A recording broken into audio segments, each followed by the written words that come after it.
The moment Naomi Gurma walked into that Atlanta gallery, every other woman in the room became invisible to him, including the blonde socialite his family had already chosen for his wife. The crystal chandelier cast dancing shadows across the marble floors of the High Museum of Art in downtown Atlanta. But Moose Cochran's eyes were fixed on something far more captivating than any masterpiece hanging on the walls. She stood before a towering abstract painting, her head tilted slightly, lost in thought. Her natural hair framed her face like a crown, and the emerald silk dress she wore seemed to glow against her radiant skin. When she turned, their eyes met across the crowded room, and Moose felt something he'd never experienced in his 32 years of privileged existence. His heart actually skipped a beat. "Excuse me," he found himself saying as he approached, abandoning the boring conversation with potential investors he'd been trapped in for the past hour. "What do you see in that painting that has you so mesmerized?" Naomi's smile was warm and genuine, nothing like the calculated expressions he was used to from women in his social circle. Honestly, she sees a building that hasn't been designed yet. The way these colors flow and intersect, it's giving her ideas for a project she's working on. "You're an architect." Moose's interest was genuinely piqued. Most women he met were either socialites or fortune hunters with no real ambitions of their own. Trying to be Naomi Gurma. She extended her hand, and when he took it, the electricity between them was undeniable. "She just started her own firm here in Atlanta." "And you are?" "Moose Cochran. And he thinks he just fell in love with your mind before he even knew your name." Naomi laughed, a sound like music that made several heads turn their way. "That's quite a line, Mr. Cochran. Does he use it often?" "Never. In fact, he's never said anything like that in his life." The honesty in his voice surprised them both. "Would you let him prove it by taking you to dinner? Somewhere we can actually hear each other think." 3 hours later, they sat in a quiet corner of an intimate southern restaurant in Virginia Highland, completely absorbed in each other. Moose had never experienced conversation like this. She challenged his thoughts, shared her dreams of designing affordable housing for underprivileged communities, and listened with genuine interest as he talked about his vision for making technology accessible to developing nations. "You're not what she expected," Naomi admitted as they shared wine and watched the rain begin to fall outside. "What did you expect?" "Another spoiled rich boy who thinks his money makes him interesting." Her directness caught him off guard in the best possible way. "But you actually care about something beyond yourself." Moose leaned forward, his voice dropping to an intimate whisper. "His money has never made anyone love him for who he really is. Until tonight, he didn't think anyone ever would." The sincerity in his voice made Naomi's breath catch. She'd dated successful men before, but none had ever been this vulnerable, this real. "Maybe you've been looking in the wrong places." "Maybe he has." He reached across the table and gently took her hand. "Naomi, he knows this sounds crazy, but he feels like he's been waiting his whole life to meet you." As the evening stretched into the early morning hours, they discovered an incredible connection. Moose told her about the pressure of living up to his family's expectations, the loneliness of never knowing if people liked him or his bank account. Naomi shared her struggles of building a business in a male-dominated field, her determination to succeed on her own terms, and her dream of using architecture to make the world more beautiful and equitable. "His family won't approve," Moose said finally, as they stood outside her midtown apartment building. "They have very specific ideas about who he should marry. There's already a woman they've been pushing him toward, Elizabeth Thornton, old Atlanta money." Naomi's eyes flashed with pride and hurt. "And she doesn't fit their specifications." "You're everything they're not," he said fiercely, pulling her close. "You're brilliant, independent, kind and real. You see him, not his trust fund. That terrifies them because it means he might actually be happy instead of just successful. And what does he want, Moose? Really want? Without hesitation, he cupped her face in his hands. He wants you. He wants to build something real with you, something that has nothing to do with family expectations or social status. He wants to wake up every morning grateful that you chose him. Their first kiss was soft, tentative, then deepened with a passion that left them both breathless. When they finally broke apart, Naomi knew her life had just changed forever. The next 7 months were like living in a fairy tale. Moose courted her with a devotion that left her friends amazed. He learned to cook her favorite southern dishes that reminded her of her grandmother's Georgia kitchen, spent hours listening to her explain her architectural projects, and invested in her firm to help her land bigger contracts. When his family discovered their relationship, the confrontation was explosive. "She's using you, Moose," his mother, Victoria Cochran, shrieked during a family dinner at their Buckhead mansion that Naomi wasn't invited to. "Can't you see what she's after? Their money, their status." "Stop." Moose's voice was deadly quiet. "Don't you dare talk about the woman he loves like that." "Love?" His father, Theodore, slammed his whiskey glass on the mahogany table. "This is infatuation, son. It'll pass. Elizabeth Thornton is perfect for you. Same background, same values. He's not marrying anyone you choose." Moose stood, his jaw set with determination. "He's going to marry Naomi, and if you can't accept that, then you'll lose him forever." "Choose carefully, Moose," his mother said coldly, "because if you marry that girl, you're no longer their son. Not 1 penny of the Cochran fortune will go to your mixed-race children." The racist venom in her words hit like a slap, but it only strengthened Moose's resolve. That night, Moose showed up at Naomi's apartment with tears in his eyes and a ring in his pocket. "His family just disowned him," he said simply, "and he's never been happier in his life, because it means he gets to choose you." Naomi's heart shattered and soared simultaneously. "Moose, she can't let you give up your family for her." "You're not taking anything from him," he interrupted, dropping to one knee in her living room, surrounded by her architectural sketches and family photos from Georgia. "You're giving him everything he never knew he needed. Naomi Germer, will you marry him and let him spend the rest of his life proving that you're worth more than anything he could ever lose?" Through her tears, she whispered yes, and as he slipped the ring onto her finger, she believed with every fiber of her being that their love could conquer anything. Their wedding 2 months later was intimate and perfect, held at the Atlanta Botanical Garden and attended by Naomi's loving family who'd driven up from rural Georgia and a handful of Moose's true friends who'd defied his parents' wishes to be there. Her grandmother's famous peach cobbler was served alongside elegant French pastries, symbolizing the beautiful blend of their different worlds coming together.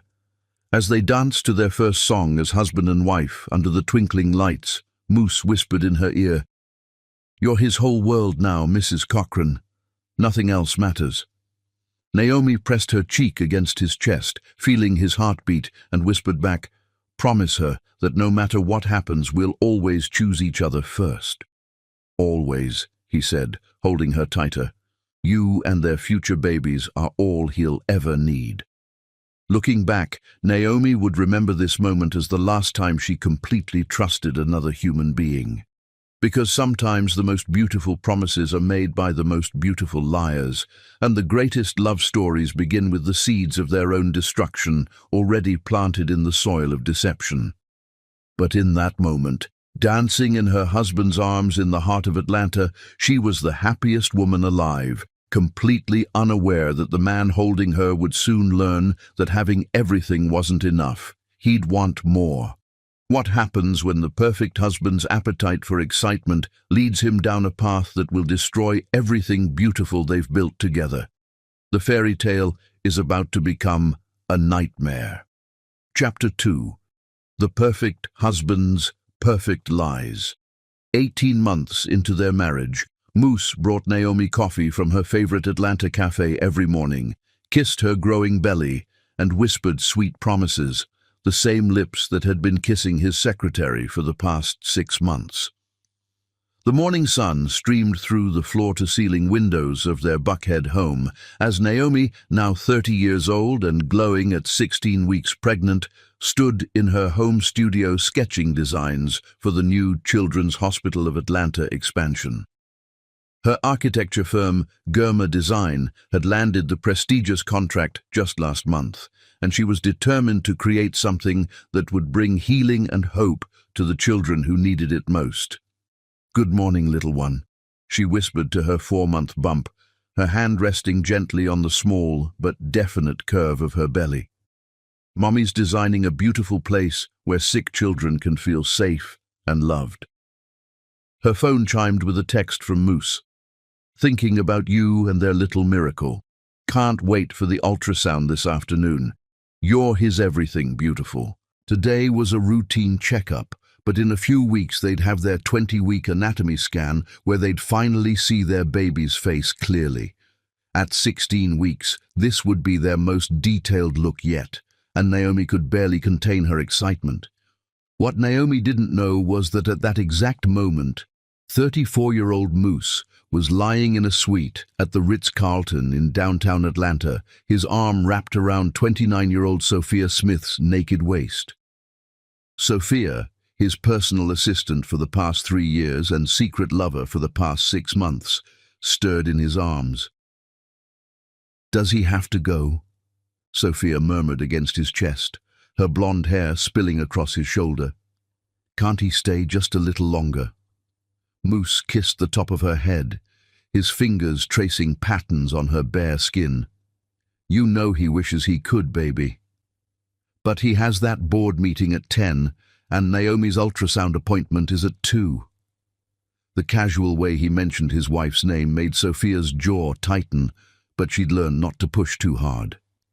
Moose had been promising her for months that once the baby was born and Naomi was settled into motherhood, he'd find a way to transition out of his marriage and be with her openly. "She hates this," Sophia whispered, pressing kisses along his collarbone. "She hates that his wife gets the ring, the house, the baby announcement, while she gets stolen mornings in hotel rooms." "Hey!" Moose tilted her chin up to meet his eyes, his voice taking on the same tender tone he used with Naomi. "This is temporary, Sophia. You know you're the one who really understands him. Naomi, she's good and sweet, but she doesn't have your fire. After the baby comes and things settle down, he'll find a way to be with you properly." It was a promise he'd been making for months, and Sophia believed it because she desperately wanted to. Moose had a gift for making each woman feel like she was his entire world, compartmentalizing his emotions so completely that neither suspected they were sharing him. The truth was more complex than either woman realized. Moose genuinely loved Naomi, her goodness, her talent, her unwavering faith in their love. But he was addicted to the thrill Sophia provided, the dangerous excitement of forbidden passion that made him feel alive in ways his comfortable marriage never could. An hour later, Moose walked through the front door of the stunning contemporary home that Naomi had designed as their wedding gift to each other. Every line, every window, every detail had been crafted with love and the dream of the family they'd build together. "There's his gorgeous wife," he called out, finding her in her studio surrounded by hospital blueprints. He wrapped his arms around her from behind, his hands resting protectively on her 16-week bump. "How are his 2 favorite people today?" Naomi melted back against him, feeling completely safe and cherished. "Your baby has been doing somersaults all morning. She thinks they're excited about the ultrasound today." "Smart and beautiful like their mother," Moose said, spinning her around gently. "He can't wait to see that little face." "Are you hoping for a boy or girl?" "She just wants healthy," Naomi said, but her eyes sparkled with excitement, though she has been dreaming about a little girl with your eyes and her stubborn streak. God help us if this baby gets your determination and his stubbornness, Moose laughed, and for a moment his joy was completely genuine. What are you working on today? The pediatric wing layout. She wants to create spaces that feel like home, not like a medical facility. Naomi's passion for her work lit up her face. Look at these play areas she's designing. They'll have natural light, comfortable spaces for families, and healing gardens that children can see from their windows. Moose studied the drawings with genuine admiration. These are incredible, sweetheart. You're going to change these kids' lives. Hell, you're going to change the entire approach to hospital design. Does he really think so? Even after 18 months of marriage, his belief in her still made her heart race. He knows so. He cupped her face in his hands, looking at her with an intensity that made her breathless. Naomi, you're the most talented person he's ever met. And the fact that you're also carrying his child, building their future together, sometimes he can't believe this is real. They kissed deeply, and Naomi felt that familiar surge of overwhelming love and security. This was what real love felt like. Safe, supportive, unshakable. Later, as they sat in Dr. Martinez's office for Naomi's routine 16-week checkup, she squeezed Moose's hand as they listened to their baby's strong, steady heartbeat filling the room. "The baby sounds perfect, doctor." Martinez smiled as the heartbeat filled the room, strong and steady. "Everything's developing beautifully for 16 weeks. More than ready," Naomi breathed, and Moose felt his chest tighten with unexpected emotion as their baby's profile appeared clearly on the screen for the first time. "Oh my God," Naomi whispered, tears streaming down her face. "Look at that perfect little nose. And those lips, just like yours, Moose." "It's really happening," Moose said, his voice thick with emotion as he watched his child move on the monitor. "We're actually going to be parents." "The best parents," Naomi squeezed his hand. "This baby is so lucky to have you as a father. You're going to teach them to be brave, to choose love over fear, to stand up for what's right." The weight of her faith in him was both exhilarating and crushing. Here was this incredible woman who believed he was a hero, who trusted him completely, who was carrying his child and building their future with absolute confidence in his character. And for the past 6 months, he'd been betraying her with another woman. But Moose had become an expert at pushing guilt aside. He told himself he was protecting Naomi by keeping his relationship with Sophia secret, that he could give her all the love and security she needed, while exploring the passion he'd never experienced in his privileged, predictable life. "She loves him so much it scares her sometimes," Naomi told him as they drove home through Atlanta traffic, her hand in his, while she stared dreamily at their baby's ultrasound photos. It scares her. Why? Because she never knew she could feel this much. Before him, she was just building a career, going through the motions. He made her want something bigger, a real family, a real partnership, a real forever. Naomi turned to study his profile as he navigated the busy streets, her heart so full she could barely breathe. He already is everything she ever dreamed of, Moose.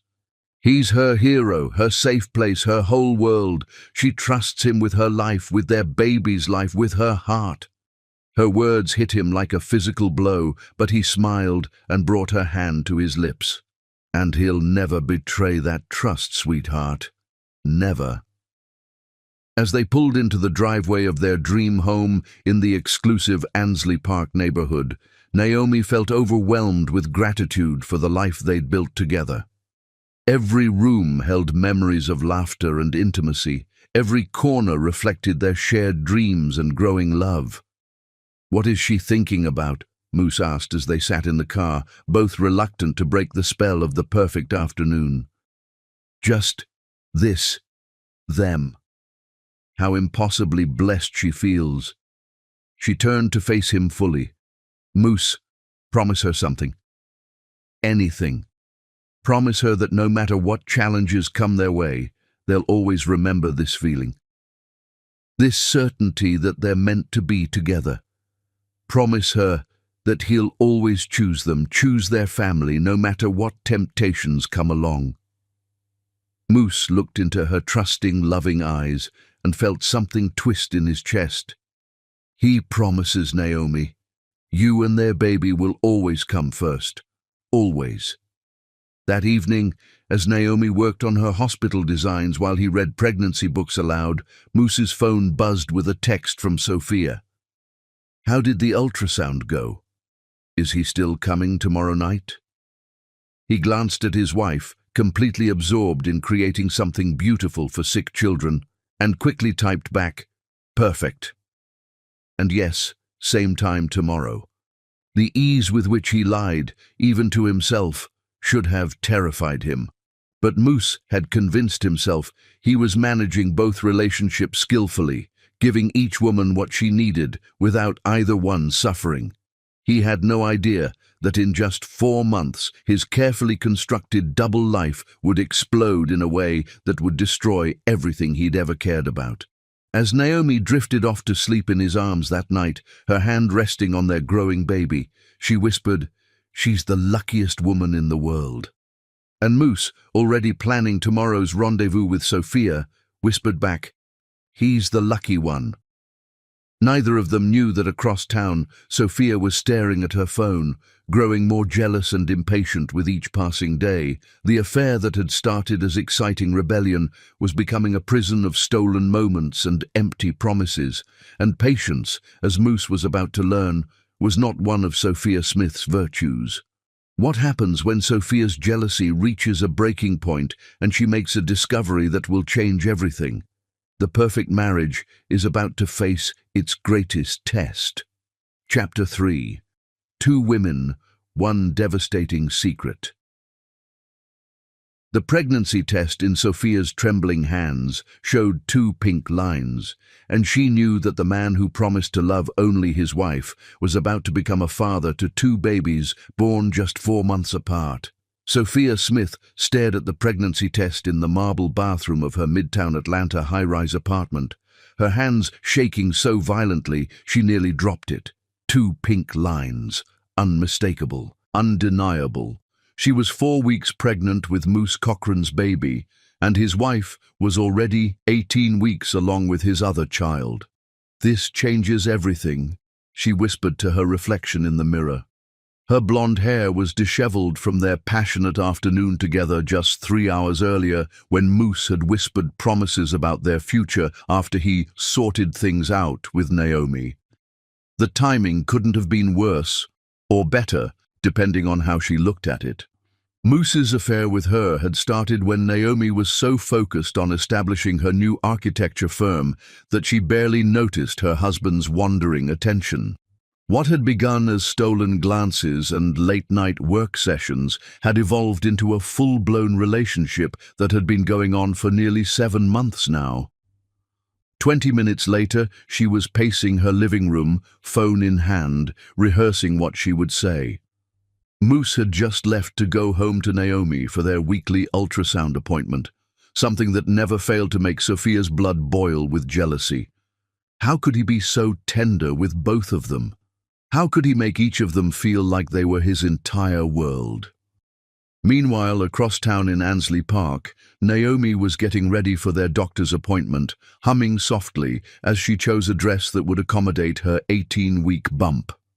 At 4.5 months pregnant, she was in that glorious second trimester phase, her energy restored and her excitement about their upcoming anatomy scan in 2 weeks growing stronger every day. "Today we find out if you're a little prince or princess," she said to her belly, smoothing her hands over the firm curve. "Either way, Daddy's going to spoil you rotten." Her phone buzzed with a text from Moose. "Running a few minutes late from the office. Start without him if needed, he'll be there for the big reveal." Naomi frowned slightly. Moose had been working longer hours lately, often coming home after she was already asleep. She'd attributed it to the stress of his new VP position, but sometimes she wondered if there was something else keeping him away. What she didn't know was that Moose was sitting in his car outside Sophia's building, trying to calm his racing heart before their confrontation. Sophia's urgent text an hour earlier, "Emergency, come now," had sent panic shooting through his system. Finally, Sophia's voice was tight with emotion when she opened her apartment door. She was starting to think he wasn't coming. "What's the emergency?" Moose asked as he stepped inside, checking his watch nervously. "He has to be at Naomi's appointment in 30 minutes. "Oh, he does." Sophia's smile was sharp and dangerous. "Well, this might change his priorities. She's pregnant, Moose." The words hit him like a physical blow. He staggered backward, reaching for the nearest chair as the room seemed to spin around him. "What did you say?" "She's pregnant. With his baby. 4 weeks along, which means it happened right around the time his wife started showing." Sophia's voice was triumphant and terrifying. "Funny how seeing Naomi's pregnancy made him so passionate with her, isn't it?" Moose's mind raced frantically. 2 pregnant women, 2 babies, 2 lives he'd have to support, 2 futures he'd have to explain. The carefully constructed world he'd built was about to come crashing down around him. "Are you absolutely certain?" he whispered, though he knew Sophia wouldn't joke about something like this. "She took 3 tests yesterday and had blood work done this morning. Dr. Peterson confirmed it an hour ago. 4 weeks and 2 days pregnant." Sophia sat down across from him, her expression a mixture of joy and cold calculation. "So, what's the plan, Daddy?" "He needs time to think." "Time?" Sophia's laugh was bitter. "She's been giving him time for 7 months, Moose.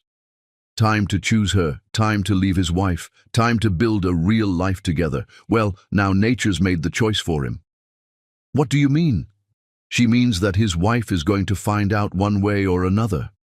Either he tells her or she does. But either way, this baby," Sophia placed her hand on her still flat stomach, "deserves a father who's present and proud, not hiding in hotel rooms."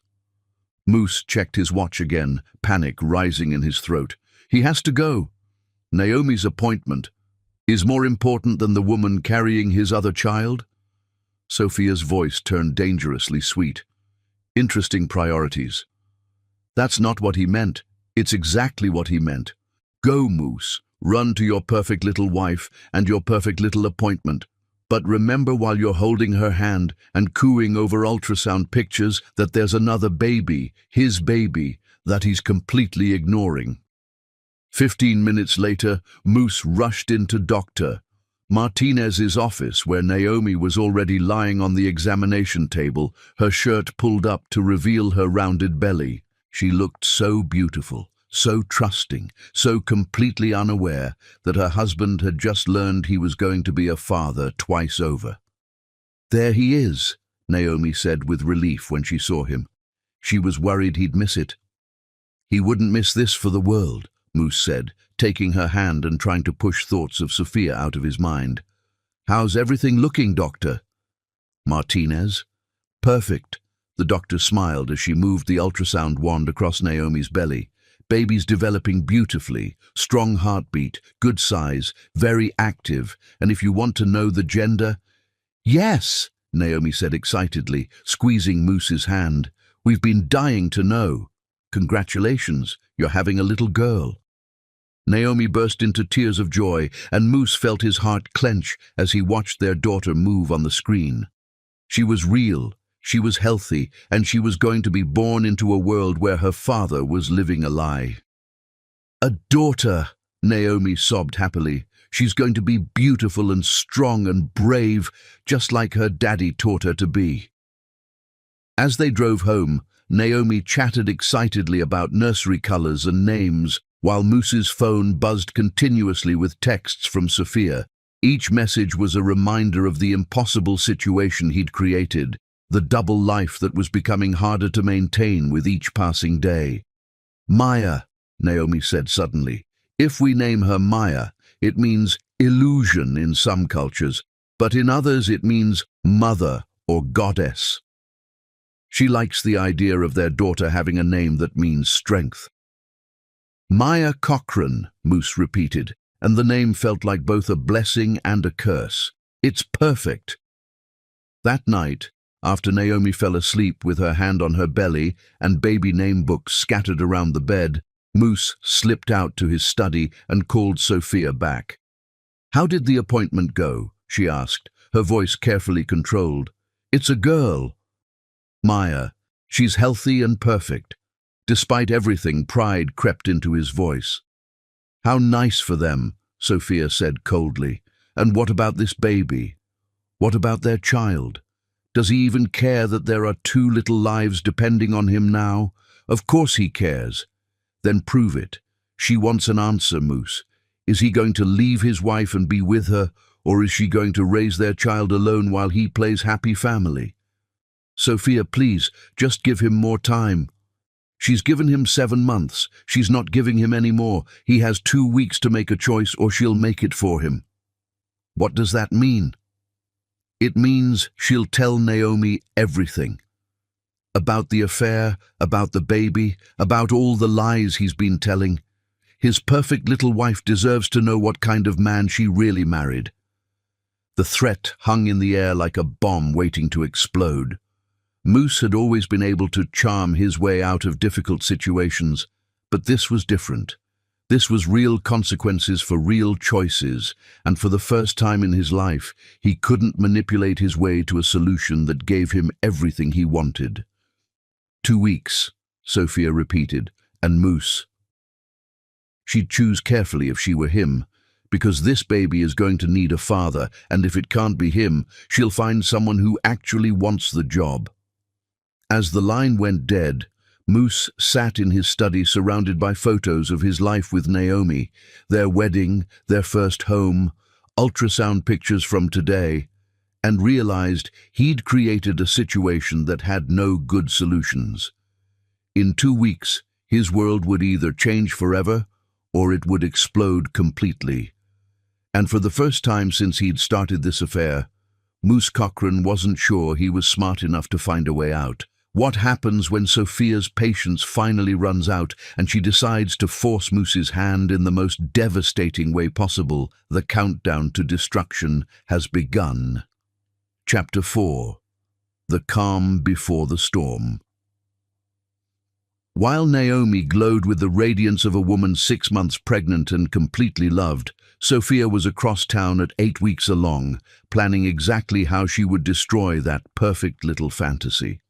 At 24 weeks pregnant, Naomi had reached that beautiful phase where her bump was perfectly round, her energy was high, and she felt more connected to her unborn daughter than ever before. She stood in their master bedroom, folding tiny pink onesies that she'd bought during a shopping trip with her mother, who'd driven up from rural Georgia to help prepare for her granddaughter's arrival. "Look at these little socks, Maya," she whispered to her belly, holding up impossibly small pink booties. "Grandma Rose picked these out especially for you. She can't wait to spoil you rotten." The nursery was nearly complete now, a sanctuary of soft pastels and natural wood that Naomi had designed to be both beautiful and functional.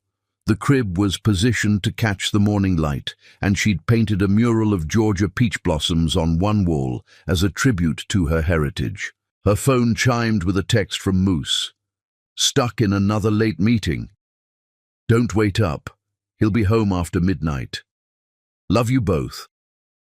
Naomi frowned at the message. This was the 4th night this week that Moose had worked past 10 p.m. His promotion to vice president had definitely brought more responsibilities, but she missed their quiet evenings together, talking to the baby and planning their future. What she didn't know was that Moose wasn't at the office at all. He was 20 minutes away at Sophia's apartment, trying to manage what had become an increasingly volatile situation. Sophia, now 8 weeks pregnant and dealing with morning sickness, was growing more impatient and demanding with each passing day. "She's tired of this, Moose," Sophia said, pacing her living room in silk pajamas that barely concealed her still flat stomach. She's tired of hiding, tired of being the secret, tired of watching him play devoted husband while she deals with pregnancy symptoms alone.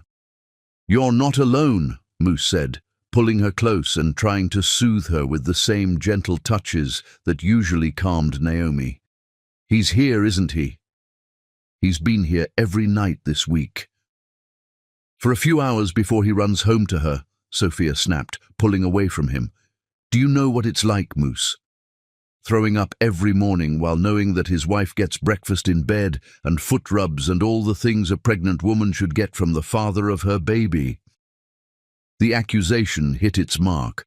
Moose had been extra attentive to Naomi lately, partly from genuine excitement about their daughter and partly from guilt about his double life.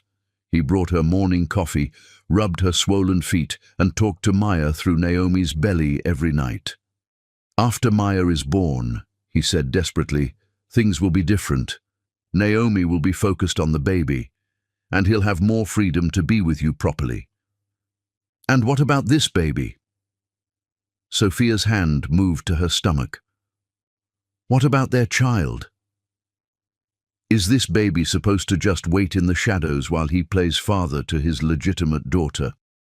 The word legitimate hung in the air like a weapon. Moose had never thought of it that way, that one of his children would be celebrated while the other would be hidden. But Sophia's pregnancy was forcing him to confront realities he'd been avoiding. "Both babies will be loved," he said weakly. By whom? By him, in stolen moments between his real family obligations. Sophia's eyes flashed with anger and hurt. "She won't raise his child like some dirty secret, Moose. Either he chooses her and they build a real family together, or she'll make sure Naomi knows exactly what kind of man she married." Meanwhile, Naomi was having dinner with her mother at their favorite restaurant in Decatur, completely unaware that her marriage was hanging by a thread. "You look radiant, sweetheart," Rose Germer said, reaching across the table to squeeze her daughter's hand. "Pregnancy suits you, and Moose is taking such good care of you both." "He is," Naomi agreed, though a small frown crossed her face. "Though he's been working so much lately. She barely sees him except on weekends. That's normal for successful men, especially when they're about to become fathers. Your daddy worked extra hard before you were born, wanting to provide the best for his family." "She knows. It's just, sometimes she feels like she's boring him. Like maybe the reality of marriage and pregnancy isn't as exciting as he thought it would be." Rose studied her daughter's face with the intuition that only mothers possess. "Has he given you reason to think that?" "No, not really. He's still loving and attentive when he's home. She's probably just being emotional because of the hormones." But even as she said it, Naomi couldn't shake the feeling that something had shifted in her marriage. Back at Sophia's apartment, the conversation was reaching a dangerous climax. "She's giving him 1 week," Sophia announced, her voice cold and final. 7 days to tell Naomi about her, about the baby, about everything, or she'll do it herself. "A week isn't enough time." "It's plenty of time to find some courage," Sophia snapped. "She's 8 weeks pregnant, Moose. In a month, she'll start showing. In 7 months, she'll give birth to his child. The longer he waits, the worse this gets for everyone." "What if he can't? What if telling Naomi destroys her? What about destroying her?" Sophia's voice cracked with emotion. "What about the destruction of carrying his baby while watching him worship his wife? What about the destruction of loving someone who treats her like a dirty secret?" For the first time, Moose saw past Sophia's beauty and ambition to the pain underneath. She wasn't just his exciting mistress anymore. She was a woman carrying his child, dealing with pregnancy alone while he went home to comfort and cherish his wife through the same experience. "He'll figure something out," he said desperately. "No, he'll make a choice. Her or Naomi, this baby or that baby, real love or convenient love. 1 week, Moose, that's all the time he gets." The next morning, Naomi woke up alone again, finding a note from Moose saying he'd left early for a breakfast meeting. She was starting to feel like she was married to a ghost, someone who appeared for photo-worthy moments but was absent for the daily reality of building a life together. It's just work stress, she told herself, as she got ready for her own day. She had a presentation to the hospital board about the pediatric wing designs, and she needed to focus on her career, not her suddenly insecure feelings about her marriage. At the presentation, Naomi was brilliant and confident, walking the board members through designs that would revolutionize how children experienced medical care. The standing ovation she received reminded her that she was more than just someone's wife. She was a talented professional building something meaningful.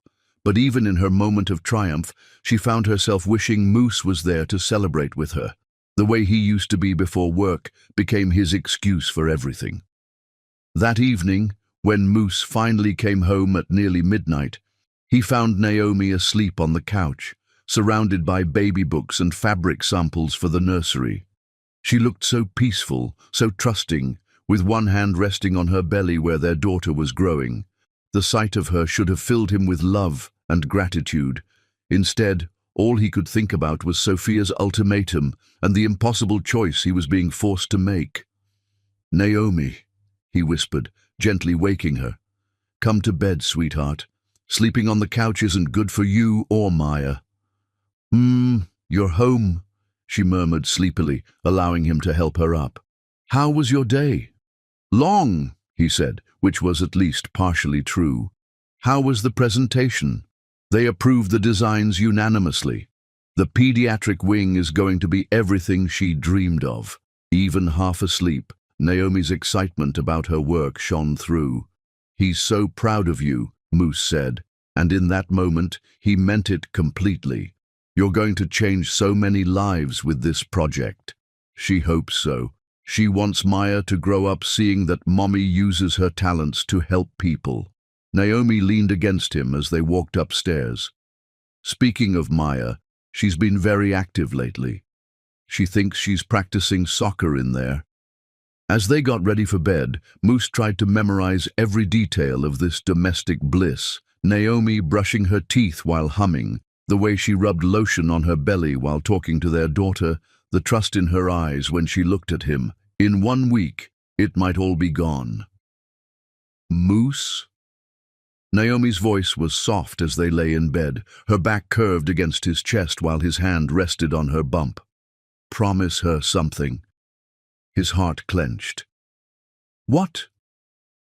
"Promise her that no matter how busy work gets, he'll always make time for their family. She doesn't need grand gestures or expensive gifts. She just needs him present, really present." The irony of her request, when he was more absent than she could possibly imagine, made him feel like the worst kind of fraud. "He promises," he whispered into her hair. "He'll always make time for you and Maya." But even as he made the promise, Moose knew it might be a lie, because in 6 days, depending on the choice he made, he might not have the right to make promises to Naomi anymore. As she drifted off to sleep in his arms, Moose lay awake staring at the ceiling, trying to figure out how to choose between the woman who'd saved his soul and the woman carrying his child who'd threatened to destroy everything if he didn't choose her. 6 days to decide the fate of 3 lives. 6 days to find a solution to an impossible problem. 6 days before his carefully constructed world would either transform or explode. What happens when Sophia's deadline arrives and Moose realizes there's no choice that doesn't destroy someone he cares about? The final countdown has begun. Chapter 5. The world collapses. The sound that escaped Naomi's lips when she opened that office door wasn't quite a scream, wasn't quite a sob. It was the sound of a woman's entire universe cracking in half. At 39 weeks pregnant, just days away from her due date, Naomi moved carefully through the marble lobby of Cochrane Industries in downtown Atlanta, carrying an insulated bag containing Moose's favorite lunch from home. She had spent the morning making his grandmother's famous fried chicken and biscuits, wanting to surprise her husband, who had been working 14-hour days for the past week. "He's going to be so happy," she murmured to Maya, who was practicing what felt like gymnastics routines in her belly. "Daddy's been so stressed with the Morrison acquisition. He needs his favorite girls to remind him what really matters." The security guard smiled warmly as she passed, and several employees she recognized from company parties stopped to congratulate her on how beautiful she looked. At 9 months along, Naomi was in that final stretch of pregnancy where every day felt significant, her belly perfectly round and Maya's movements growing stronger and more defined. She had tried calling Moose's office, but his assistant had said he was in back-to-back meetings that couldn't be interrupted. But Naomi knew her husband would always make time for her, especially when she had made his comfort food from scratch. The elevator ride to the 40th floor felt longer than usual, probably because Maya was being particularly active and making it hard for Naomi to get comfortable. She had been having Braxton Hicks contractions all week, practice contractions that Dr. Martinez had assured her were completely normal for this stage of pregnancy. Mrs. Cochran, Jennifer, the executive assistant, looked genuinely panicked when Naomi appeared at her desk. "What a wonderful surprise, but Mr. Cochran is in a very important meeting with international investors that absolutely cannot be interrupted." "Oh, don't worry," Naomi laughed, already heading toward Moose's corner office. "I'm his wife. He won't mind being interrupted for homemade fried chicken. Please, Mrs. Cochran, wait." Jennifer scrambled from behind her desk, but Naomi was already pushing open the heavy oak door to Moose's private office. The sight that greeted her stopped her heart completely. Moose was pressed against his mahogany desk, his hands tangled in familiar blonde hair, his mouth locked in a passionate kiss with a woman whose back was to the door. The woman's black pencil skirt was hiked up, her silk blouse partially unbuttoned, and her legs were wrapped around Moose's waist with an intimacy that spoke of countless encounters, just like this one. The lunch bag slipped from Naomi's numb fingers, hitting the marble floor with a crash that echoed through the office like a gunshot. Both Moose and the woman sprang apart instantly, and when the blonde turned around, Naomi's world tilted completely off its axis. Sophia Smith, the personal assistant who had supposedly transferred to the London office months ago, the woman who was clearly, unmistakably pregnant, her bump round and obvious under her silk blouse. "Naomi!" Moose's face went completely white, his hands shaking as he tried to straighten his disheveled clothing. "This isn't... I can explain... Can you?" Naomi's voice was eerily calm despite the fact that her entire body was trembling. "Can you explain why Sophia, who supposedly moved to London, is here? And pregnant. Very pregnant." Sophia smoothed down her skirt with deliberate slowness, a satisfied smile playing on her lips. "Hello, Naomi. I think it's time for a proper introduction. Sophia Smith. And yes, I'm carrying Moose's baby." The words hit Naomi like a physical assault. She gripped the doorframe for support, her vision swimming as the magnitude of the betrayal crashed over her. "How far along?" 23 weeks, Sophia replied, her hand moving protectively to her visible bump. "Nearly 6 months along. Funny how that timing works out, isn't it?" Naomi's mind raced frantically. 23 weeks meant Sophia had gotten pregnant when Naomi was already 16 weeks along, which meant... "The affair," she whispered. "How long?" "Tell her, Moose," Sophia said sweetly when he remained frozen in mortified silence. "Tell your wife how long we've been together." "Naomi, please let me explain." Moose stepped toward her, but she held up a hand that stopped him cold. "How long?" Her voice cracked with anguish, and Maya responded to her mother's distress with frantic movement that made Naomi gasp and clutch her belly. "Nearly a year," Sophia answered when Moose couldn't find his voice. "He came to me nearly a year ago, right when you started showing." Funny how seeing his wife pregnant made him want to play with someone else. Nearly a year. While she was glowing with pregnancy, planning their nursery, trusting him completely, He had been carrying on a relationship with another woman. "I trusted you," Naomi whispered, her voice breaking. "I defended you to everyone who said you'd married beneath your social class. I believed you when you said I was enough, that our love was real." "It is real," Moose said desperately. "Naomi, what I feel for you is real. This thing with Sophia, it's complicated, but it doesn't change how much I love you." "Complicated?" Naomi's voice rose to a sob. "She's pregnant with your child. How is that complicated? That's betrayal. That's lies. That's—" Another strong contraction gripped her, and she doubled over slightly. "Look what you're doing to yourself," Sophia said with false concern, though her eyes gleamed with satisfaction. "All this stress can't be good for the baby, though I suppose you're learning what it feels like to be hurt by someone you trust." The cruelty in Sophia's voice, the obvious pleasure she was taking in Naomi's pain, revealed everything about why this affair had happened. This woman didn't just want Moose. She wanted to destroy what he had with Naomi. "You knew," Naomi said, straightening up despite the pain. "You knew he was married. You knew I was pregnant. You did this deliberately." "I did what any smart woman would do," Sophia replied, stepping closer with predatory confidence. "I saw what I wanted and took it." "The better woman won, Naomi." "Better?"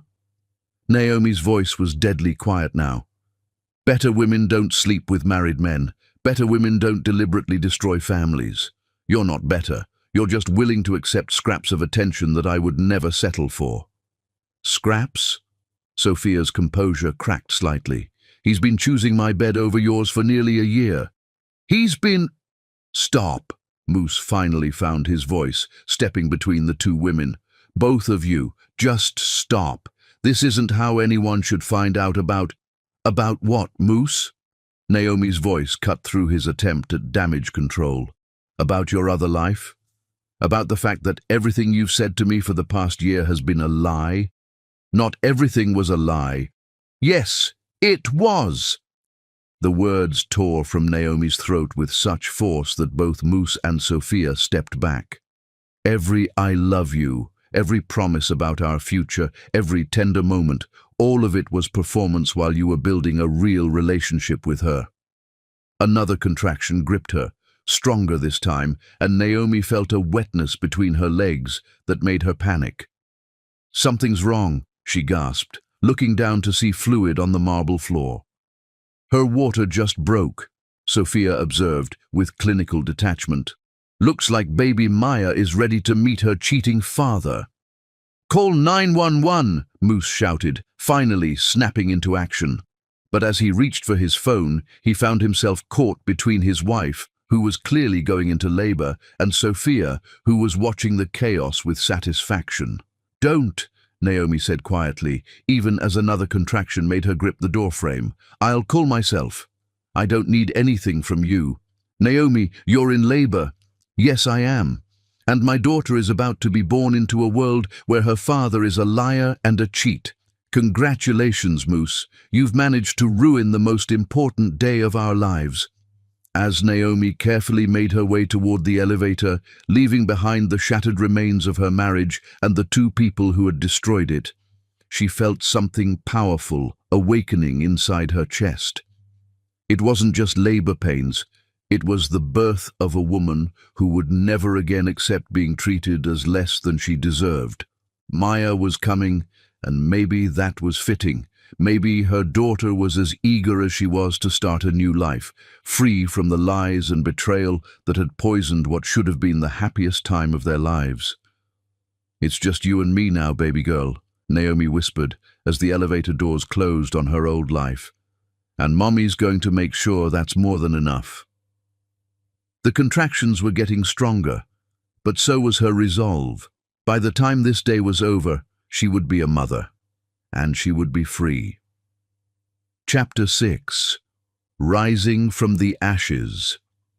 5 days after her world ended, Naomi Gurma held her perfect daughter in the maternity ward of Emory Hospital, and for the first time in her life, she understood what unconditional love actually meant. Maya Rose Germer, no longer Cochrane, had been born at exactly 39 weeks gestation after 14 hours of labor that Naomi had endured alone by choice. When the nurses asked about the father, Naomi had simply said, "He's not available." And when Moose had tried to push his way into the delivery room, hospital security had quietly but firmly escorted him out at Naomi's request.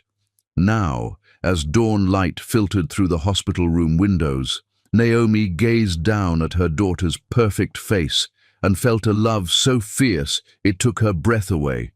Maya had Moose's dark hair and strong jawline, but her eyes, when they opened, were all Naomi's, intelligent, determined, and already showing hints of the strength she had inherited from her mother. "I'm never going to let anyone make you feel like you're not enough," Naomi whispered to her sleeping daughter. "I'm going to teach you that you're worth fighting for, worth protecting, worth everything." A soft knock interrupted her thoughts. Diana Chen, her best friend and attorney, slipped into the room carrying coffee and a briefcase full of legal documents. "How are my two favorite girls?" Diana asked softly, setting down the coffee and immediately washing her hands before approaching the baby. "Stronger than I ever imagined possible," Naomi replied honestly, "and more determined than I've ever been in my life." "Good, because I've got news about the divorce proceedings." Diana settled into the bedside chair and opened her briefcase. Moose's attorneys filed an emergency petition for immediate paternal rights, but the judge denied it pending a full custody evaluation. What does that mean? It means he doesn't get to waltz in here and play devoted father after abandoning you during labor. The court wants to see evidence of his commitment to Maya's welfare before granting unsupervised visitation. Naomi felt a surge of gratitude for the legal system's protection of her daughter. And the property settlement? Here's where it gets interesting. Diana's smile was sharp with satisfaction. The house is legally yours. You designed it, your firm managed the construction, and you financed it through your business profits before marriage. Georgia law supports your claim as separate property. What about his settlement offer? $60 million plus the house, plus generous child support, but, and this is a big but, he wants joint custody and a non-disclosure agreement. Naomi's eyes hardened. Absolutely not. That's what I thought you'd say. So I drafted a counter-proposal. Diana pulled out a different set of documents. No settlement money beyond legally required child support. You keep the house and full custody. He gets supervised visitation once a week, pending completion of parenting classes and counseling. Perfect. Naomi's voice was steel wrapped in silk. I'm not interested in his money. I never was. I just want to protect Maya from a man who's proven he can't prioritize his family when it matters. The first few weeks at home with Maya established a rhythm that surprised Naomi with its completeness. She had expected to feel overwhelmed as a single mother, but instead found herself energized by the clarity of her new life. Every feeding, every diaper change, every quiet moment rocking Maya to sleep felt like an act of rebellion against the chaos Moose had created. Her mother, Rose, had moved in temporarily to help during those crucial early weeks, and watching her daughter navigate single motherhood with such grace filled her with pride and amazement. "You're a natural at this, sweetheart," Rose observed one morning as Naomi efficiently managed Maya's feeding while simultaneously reviewing blueprints for a new project on her tablet. "I've never seen anyone multitask quite like this." "I had good teachers," Naomi replied, thinking of her own mother's strength in raising her largely alone while her father worked long hours in construction. "And good motivation." Maya was an easy baby, as if she sensed that her mother needed her cooperation during this rebuilding phase. She slept in reliable 3-hour stretches, ate eagerly without fussing, and seemed to thrive under Naomi's devoted attention. Her baby smiles came early and often, as if she already understood that she was the center of someone's entire universe.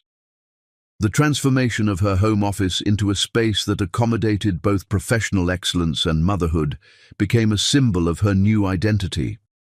She installed a beautiful bassinet beside her drafting table, created a play area with soft toys and educational materials, and established routines that allowed her to work productively during Maya's naps while being completely present during her waking hours.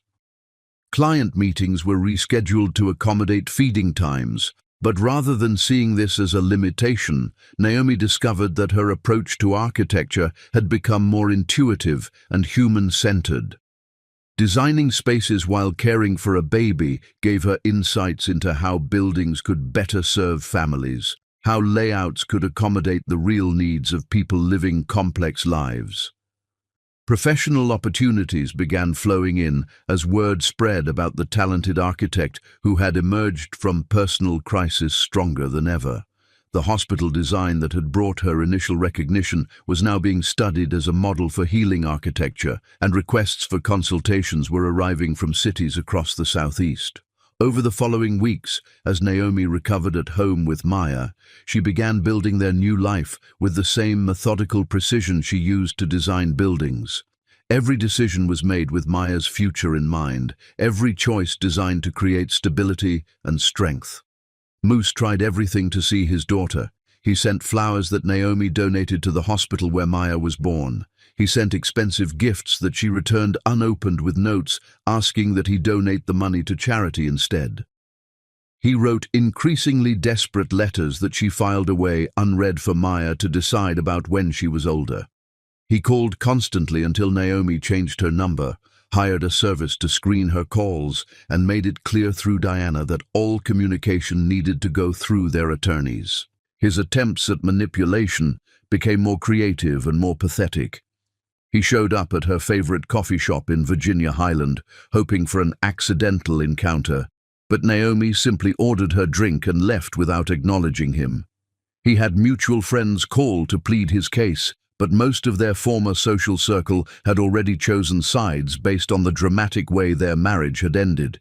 He even tried to use his business connections to interfere with her architectural contracts, but Naomi's reputation was so solid that his interference only made him look petty and vindictive. The supervised visitation sessions, when they finally began, were heartbreaking disasters. Maya, now 3 months old and bonded exclusively to her mother, would cry inconsolably in Moose's presence. The court-appointed supervisor noted his frustration with normal baby behavior, his attempts to force affection that couldn't be manufactured, and his obvious discomfort with the basic tasks of infant care. Babies don't understand complex emotions like forgiveness or family obligation, the family therapist explained to Moose after a particularly difficult session where Maya had screamed for 45 minutes straight. Maya only knows that you're a stranger who appears twice a week and expects her to be comfortable with you. Building a relationship with an infant requires patience, consistency, and acceptance that it might take months or even years. He even had his mother, Victoria, attempt to broker peace during an awkward visit that demonstrated just how completely the family dynamics had shifted. "Naomi, dear," Victoria had said during her visit to the Annesley Park home, her voice trembling with genuine remorse as she looked around the beautiful space that should have been her son's sanctuary. He's beside himself with grief. He knows he made terrible mistakes, but Maya is his daughter too. "Maya is my daughter," Naomi had replied calmly while nursing her baby in the sunlit living room that she had designed to be both elegant and family-friendly. "And I'll decide when and if he's earned the right to be in her life. Right now, he's demonstrated that his judgment regarding family priorities is severely compromised. But surely you can forgive. Forgiveness isn't the issue, Mrs. Cochran. Trust is. And trust, once broken the way he broke it, has to be rebuilt through actions, not words." Maya deserves a father who chooses her consistently, not one who might abandon her again when something more exciting comes along. Victoria looked down at her granddaughter, who was nursing contentedly while watching her grandmother with curious, alert eyes, and her voice broke with emotion. "She's beautiful, Naomi. Absolutely perfect. And you're raising her so well, all alone." "I'm not alone," Naomi corrected gently but firmly. "I have my mother, my grandmother Rose, my aunts and uncles from Georgia, and a growing community of people who love and support us both. Maya will never lack for family, just the particular family member who chose to forfeit his place." Victoria had left empty-handed, but not before expressing genuine regret for how she had treated Naomi during their courtship. "I was wrong about you," she had admitted as she stood to leave, her eyes lingering on Maya's peaceful face. "You're exactly the kind of woman who deserved better than what my son gave you. If there's ever anything you or Maya need, anything at all, please don't hesitate to call." Meanwhile, Moose's life was unraveling spectacularly in ways that would have been satisfying to watch if Naomi had cared enough to pay attention. His professional reputation suffered as word of the affair, and dramatic divorce spread through Atlanta's tight-knit business community.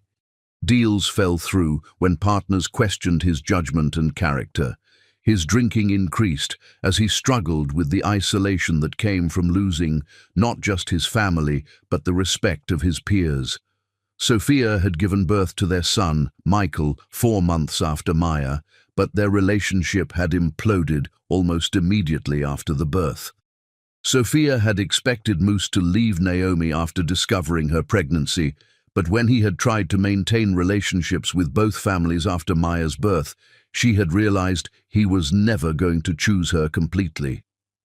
"You're pathetic," Sophia had told him during their final confrontation in the hospital where she had given birth to Michael. "I wasted 2 years waiting for you to grow a spine, and you still can't choose. You want to keep your wife's house while playing weekend father to our son? Well, I'm done waiting. Michael and I are moving to California with someone who actually wants to be a father." The man Sophia had met was a successful tech entrepreneur named David who had fallen for her during her pregnancy and proposed within months of Michael's birth. He offered to adopt Michael, give him his name, and raise him as his own son, everything Moose had never been willing to do for either of his children. "David sees a future with us," Sophia had explained coldly during her last conversation with Moose.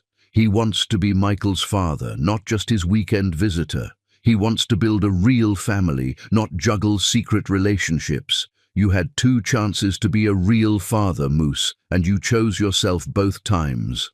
And just like that, Moose had lost his mistress, his second child, and any illusion that he could manage multiple relationships without consequences. Michael would grow up in San Francisco with a stepfather who chose him completely, while Maya grew up in Atlanta with a biological father who had forfeited his place through his own selfishness. But it was losing Naomi and Maya that truly destroyed him. Every day without them felt like a physical wound that wouldn't heal. He had had everything: a wife who loved him unconditionally, a beautiful daughter, a family that could have been his legacy, and he had thrown it all away for excitement that had lasted less than 2 years. His business began suffering as his focus deteriorated. Colleagues noted his distraction during important meetings. His drinking increased to the point where he was calling in sick regularly, and his reputation in Atlanta's professional circles began reflecting the personal chaos he had created. The golden boy, who had once been expected to inherit an empire, was becoming a cautionary tale about the consequences of believing your own privilege would protect you from accountability. 6 months after Maya's birth, Naomi was thriving in ways that surprised even her closest friends. She had expanded Gurma Design into one of Atlanta's most respected architectural firms, landed contracts for 2 major hospital projects and a luxury resort development, and was raising Maya with a joy and confidence that amazed everyone who knew her. The professional recognition came pouring in as Atlanta's business community rallied around the talented architect who had emerged from personal tragedy stronger than ever. Her innovative approaches to healing architecture were being studied by firms across the Southeast, and her waiting list for residential projects had grown to over 18 months. "You're different," her mother observed during one of her visits from Georgia, watching Naomi effortlessly manage a video conference with international clients while Maya played quietly in her portable playpen nearby. "Stronger, more yourself than you've ever been." "I had to become different," Naomi replied, reaching down to hand Maya a new toy without missing a beat in her conversation about sustainable building materials. The woman who was grateful for Moose's attention couldn't protect Maya from a father who might abandon her when something more exciting came along. "So I became someone who could." "And what about love? For yourself, not just for Maya?" Naomi was quiet for a long moment, watching her daughter's determined efforts to stack colorful rings, her tiny fingers grasping with the same persistence that had helped Naomi rebuild her entire life. "I think I'm done with romantic love. Maya is enough. Building something meaningful with my work is enough. I don't need a man to feel complete anymore." "That's not the same as not wanting one," her mother said gently. "Maybe not. But wanting and needing are different things. I needed Moose's love once. Now I just need to be the mother Maya deserves and the woman I was always meant to become." The truth was more complex than Naomi admitted, even to herself.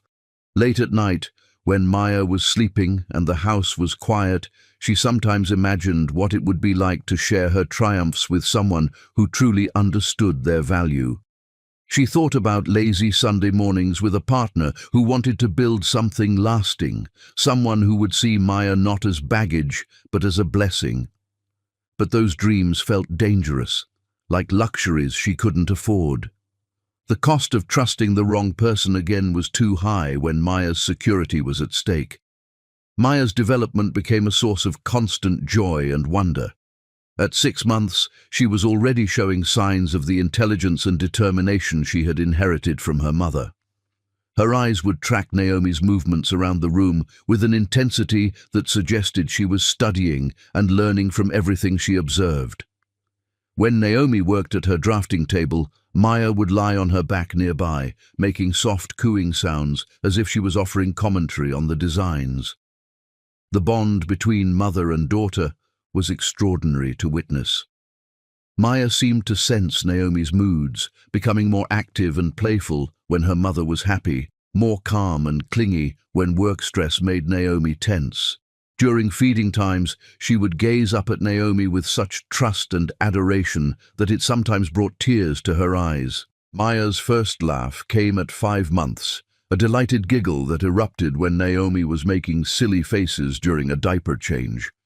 The sound was so pure and joyful that Naomi found herself laughing through tears, realizing that this moment, just the two of them in their sunny nursery, was more beautiful than any of the grand romantic gestures Moose had ever made. Over the following months, Naomi threw herself into both motherhood and her career with a passion that impressed everyone around her. Maya grew from a tiny newborn into a bright, curious baby who seemed to sense that her mother was her whole world. Every milestone, her first genuine laugh, the way she would reach eagerly for Naomi when she walked into the room, her determined efforts to roll from back to front, felt like evidence that love without betrayal was not only possible, but more beautiful than anything Naomi had experienced before. The woman who emerged from that pain was magnificent.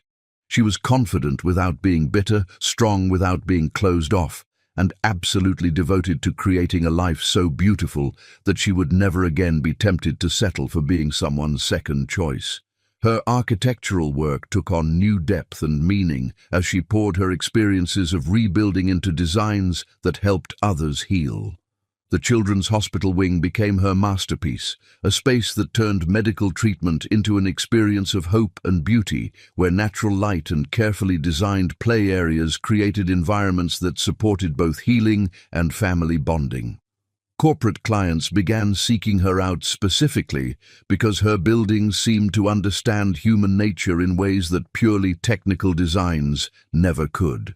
The financial independence she had built gave her choices that many divorced women never had. She could afford the best childcare when needed, could travel for work without worrying about expenses, and could make decisions based purely on what was best for Maya rather than what was financially necessary.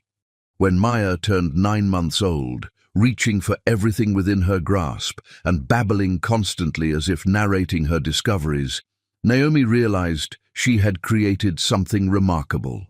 Not just a business or a beautiful home, but a life that felt authentic and purposeful in ways her marriage never had.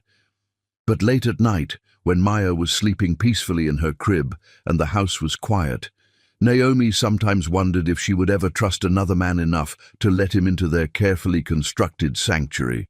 The betrayal had taught her that even the most devoted-seeming husband could be living a double life, that promises meant nothing without consistent action, that love without respect was just performance. She had no way of knowing that 6 months later, a man named Harry Harris would walk into her life and prove that real love, the kind that honored and cherished and protected, wasn't just a fairy tale. She couldn't imagine that someone would see her strength and want to support it rather than diminish it, would see Maya as a blessing rather than a complication, would choose them both completely and without reservation. But first, she had to finish becoming the woman strong enough to recognize it when it appeared. The transformation was almost complete. Soon, the Queen would be ready for the love story she actually deserved. Chapter 7. Love Like She Deserves. 15 months after Maya's birth, when 31-year-old Naomi Girma stood at the podium accepting the Southeast Architectural Excellence Award, Harry Harris knew he was looking at the woman he'd spend the rest of his life trying to deserve. The Georgia World Congress Center was packed with the region's most influential architects, developers, and city planners, but Harry's attention was completely focused on the remarkable woman at the podium. Naomi commanded the stage with a confidence that was magnetic, her voice clear and passionate as she spoke about designing spaces that healed communities. "This award represents more than architectural achievement," Naomi said, holding the crystal trophy that recognized her innovative work on the Children's Hospital of Atlanta expansion. "It represents what's possible when we build from a foundation of authenticity and purpose rather than compromise and shortcuts." Harry, now 34 and the founder of Green Oasis Resorts, had attended the ceremony at his architect's suggestion, looking for fresh talent for his newest project. Instead, he found himself completely captivated by a woman whose strength and intelligence seemed to radiate from every word she spoke.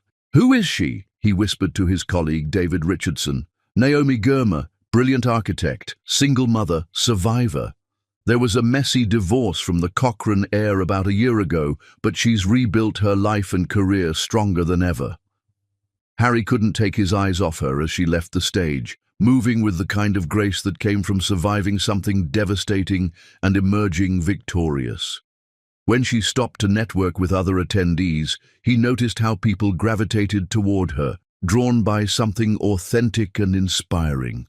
After the ceremony, Harry found himself approaching her at the reception, his usual smooth confidence replaced by something he hadn't felt in years, genuine nervousness around a woman who clearly didn't need anything from anyone.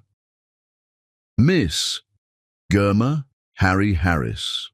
He extended his hand, and when she shook it, he felt that rare spark of true connection. "That was an extraordinary presentation. Your philosophy about healing architecture is exactly what the hospitality industry needs to embrace." Naomi studied him with intelligent eyes that seemed to see through any pretense. He was handsome in an understated way, tall, with kind eyes and an easy smile that didn't feel practiced or calculated. Thank you, Mr. Harris. And you work in hospitality. He owns Green Oasis Resorts, sustainable luxury hotels focused on environmental responsibility and community integration. Harry paused, then added honestly, though after hearing your presentation, he realizes his properties could be doing much more to create truly healing spaces. She's familiar with your work, actually. The Asheville Resort is stunning, the way you integrated the mountain landscape into the guest experience. Naomi's genuine interest surprised him. Most people either wanted something from him or were intimidated by his success. Coming from the woman who just revolutionized pediatric hospital design, that means everything. Harry gathered his courage. Would you be interested in discussing a potential collaboration? He's planning a new family resort in the North Georgia mountains, and after seeing your work, she'd be very interested in hearing more, Naomi said with a smile that made Harry's heart race. But she should mention up front, she comes with a 15-month-old daughter. They're a package deal. Even better, Harry said without hesitation. Children see the world with wonder and honesty. Those are exactly the qualities that inspire the best design work. He'd love to meet her sometime if that would be appropriate. That simple response, his immediate acceptance and genuine enthusiasm about Maya, told Naomi more about Harry's character than any resume could have. Here was a man who didn't see her daughter as an obstacle or complication, but as an asset and joy. 3 weeks later, Harry sat on the living room floor of Naomi's Ansley Park home, building elaborate block towers for 15-month-old Maya to demolish, while Naomi worked on his resort designs at the dining table. The scene was domestic and comfortable, but what struck Naomi most was how naturally Harry had integrated into their established routine. Maya, now walking confidently and chattering in her own toddler language, had taken to Harry immediately. She'd cruise around the room using furniture for support, then plop down next to Harry and hand him blocks with imperious demands for more. She's got excellent engineering instincts, Harry told Naomi, as Maya carefully placed a block on top of his tower before immediately knocking the whole thing down. And decisive leadership skills. She gets that from her mother, Naomi replied, smiling as she watched the interaction. Stubborn determination and a refusal to accept anything less than exactly what she wants. Smart girl, Harry said, immediately beginning another tower construction project at Maya's demanding gestures. Those are good qualities to inherit. What amazed Naomi was how comfortable this felt. There was no awkwardness, no sense that Harry was performing or trying to win points. He genuinely enjoyed Maya's company, and Maya, who was usually shy with new people, had accepted him completely. She has to ask, Naomi said during a quiet moment while Maya napped in her crib. Why aren't you married? Or dating someone? You're successful, kind, great with children. Harry was quiet for a moment, considering his answer carefully.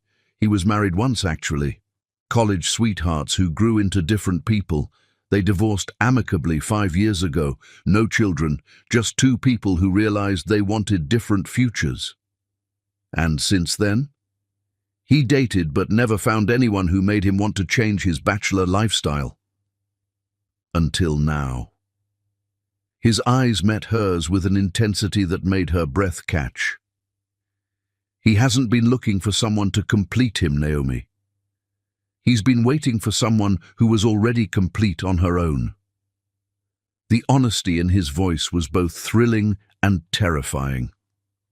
After Moose's manipulation and lies, Harry's straightforward communication felt like a revelation. She's not looking for anything romantic, Naomi said carefully. Maya and her work are enough right now. He understands that completely. And he's not trying to fill any role in your life except the one you might choose to give him. Harry moved closer, but not invasively. He just wants to spend time with two amazing people who make every day better just by existing.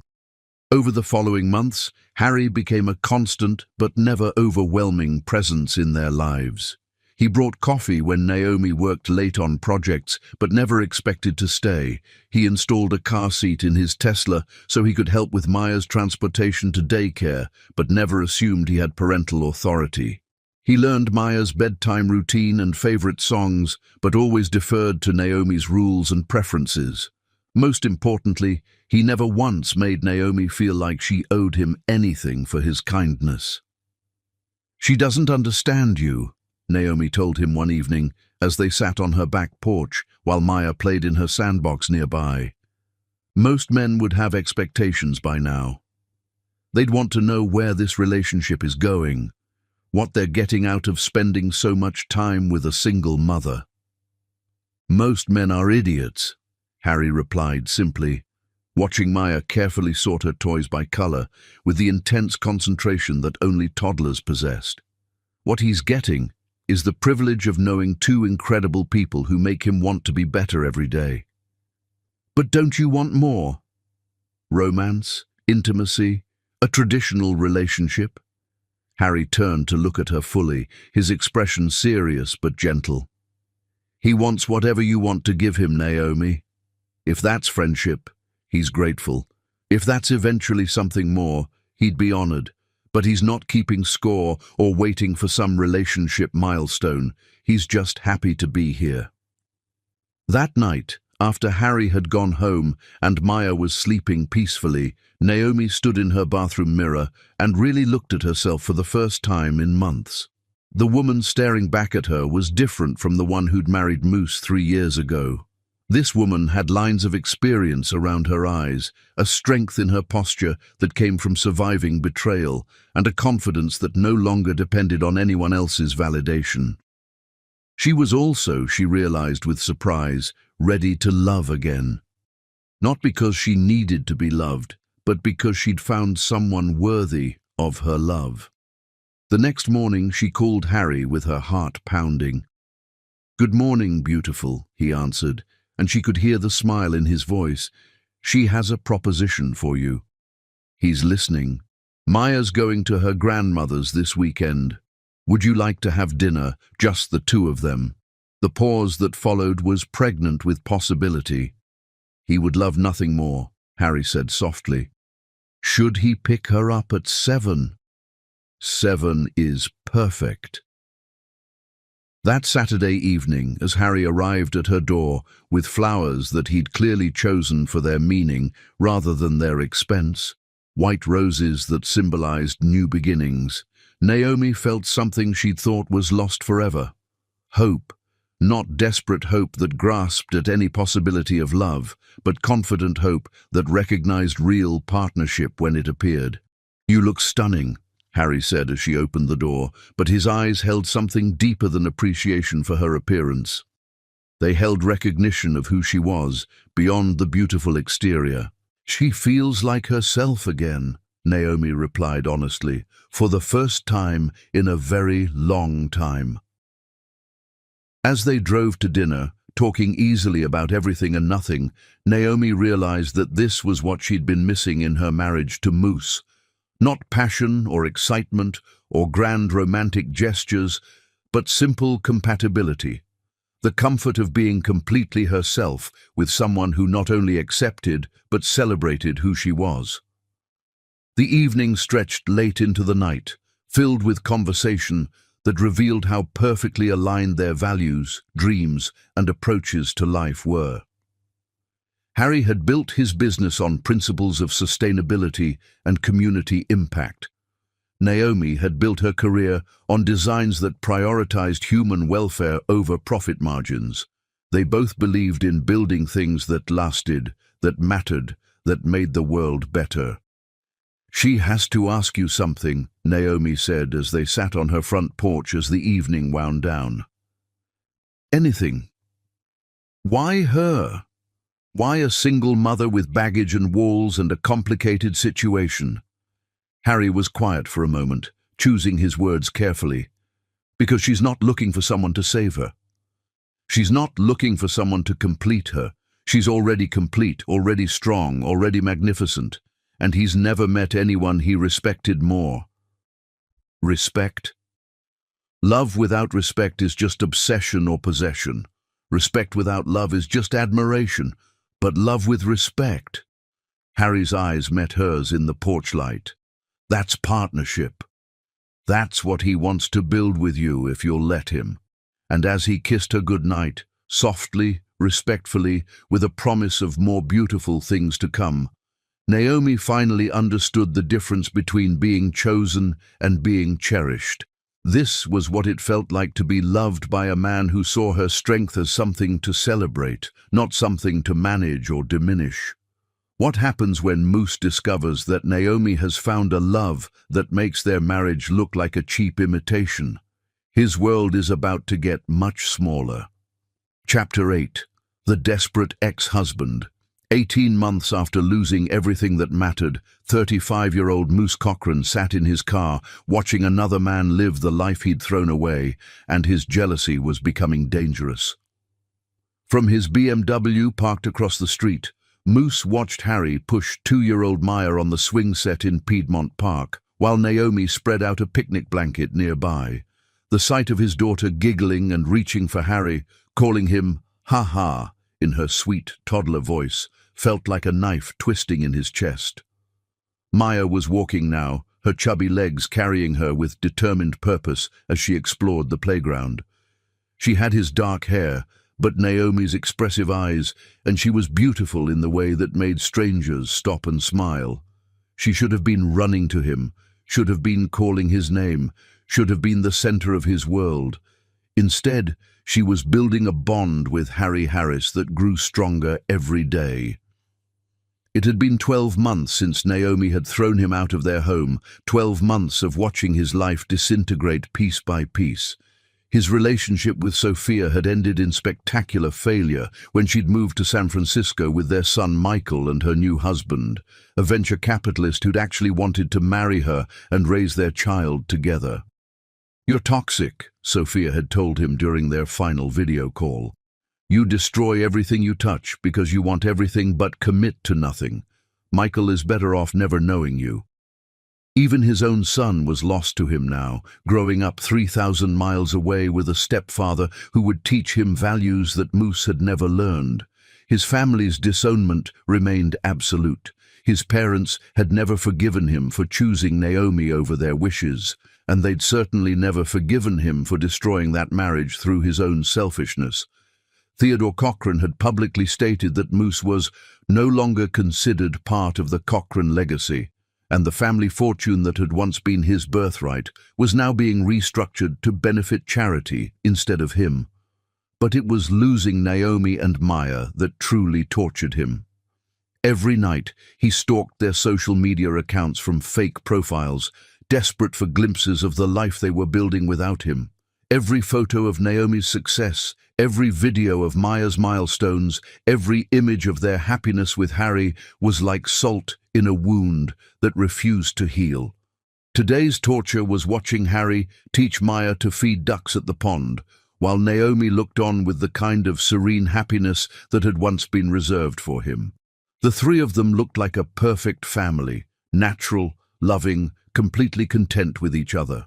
Harry lifted Maya up so she could reach the ducks better, and her delighted laughter carried across the park.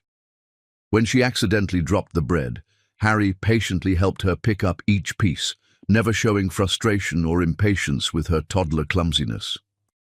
"That should be me," Moose muttered to himself, gripping the steering wheel until his knuckles went white.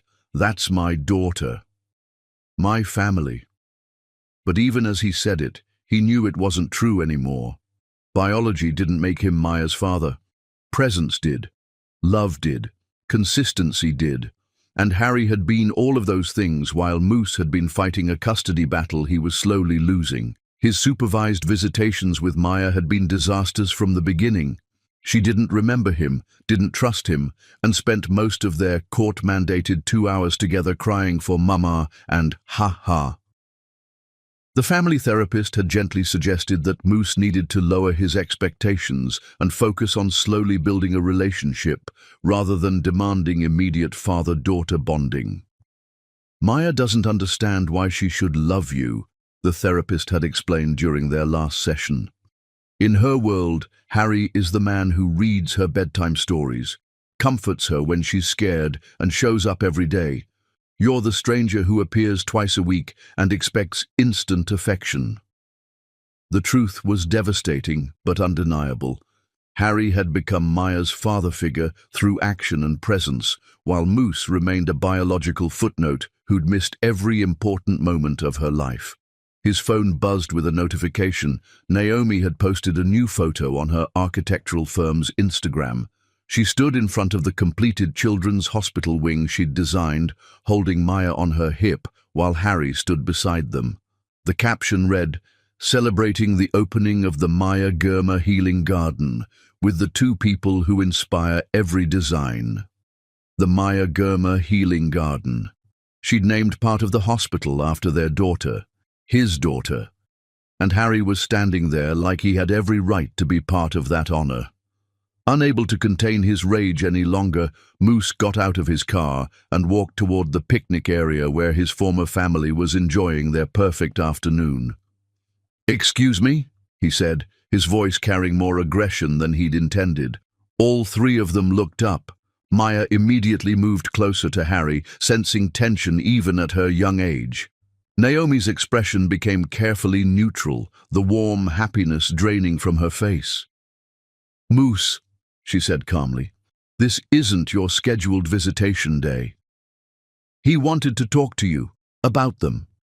He gestured toward Harry, who had positioned himself protectively between Moose and Maya without making it obvious. "There's nothing to discuss," Naomi replied, standing up and brushing grass off her sundress. "Maya, come to Mama." But Maya, instead of going to either parent, reached up for Harry, who lifted her smoothly while keeping his eyes on Moose. "Dada," Maya said clearly, patting Harry's face with her small hands. The word hit Moose like a physical blow. His daughter, his own biological child, was calling another man Daddy. "She's confused," Moose said desperately. "She doesn't understand."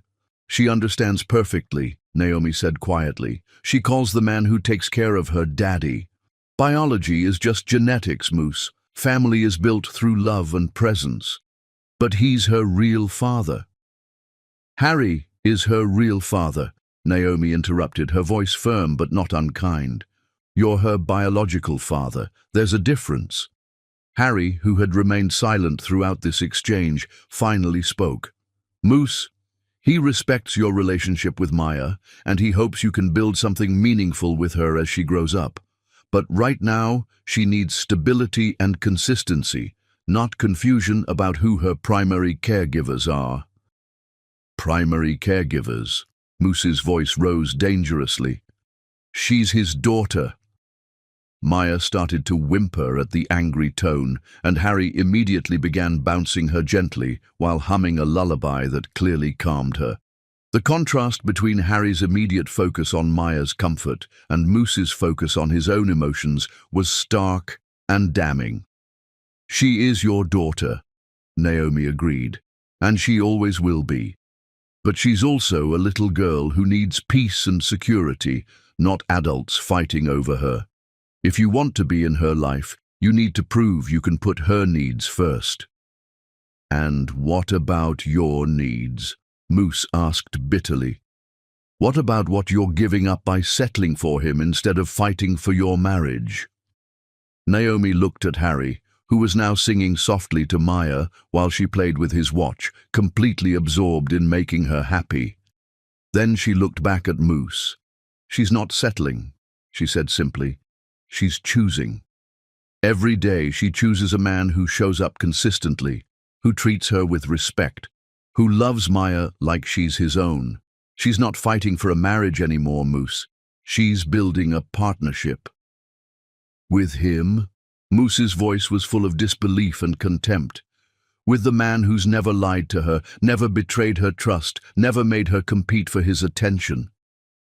Naomi's voice was calm but steel-strong. "With the man who saw her strength and chose to support it rather than undermine it." As Moose watched Harry successfully calm Maya's fussing and saw the look of pure gratitude and love in Naomi's eyes, he realized the scope of what he'd lost. It wasn't just a wife and daughter, it was the chance to be the kind of man worthy of their love. "This isn't over," he said, but the words sounded hollow even to him. "Yes, it is," Naomi replied with the absolute authority of a woman who'd reclaimed her power. "It's been over since the day she walked out of your office. Everything since then has just been you learning to accept it." As Moose drove away, leaving behind the sound of Maya's laughter and the sight of Naomi's peaceful happiness, he felt something dark and desperate growing in his chest. If he couldn't have her back, maybe he could at least make her understand what she'd given up. After all, he'd always been good at getting what he wanted. And what he wanted now was for Naomi to remember why she'd fallen in love with him in the first place, even if it meant destroying her new happiness to make her remember. What happens when Moose's desperation evolves into a calculated plan to reclaim what he believes is his? The final battle for Naomi's future is about to begin. Chapter 9. The Queen Prepares Her Throne.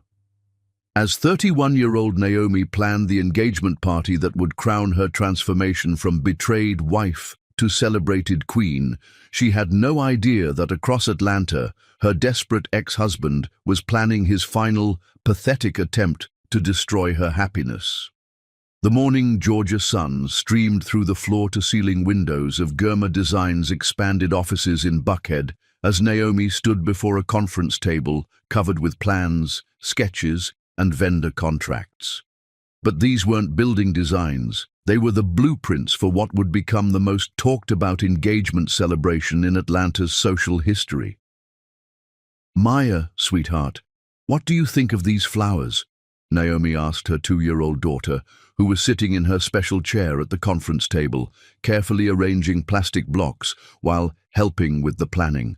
Maya looked up from her blocks and clapped her hands at the elegant white and gold floral arrangements Naomi was considering. "Pretty, Mama! Ha ha!"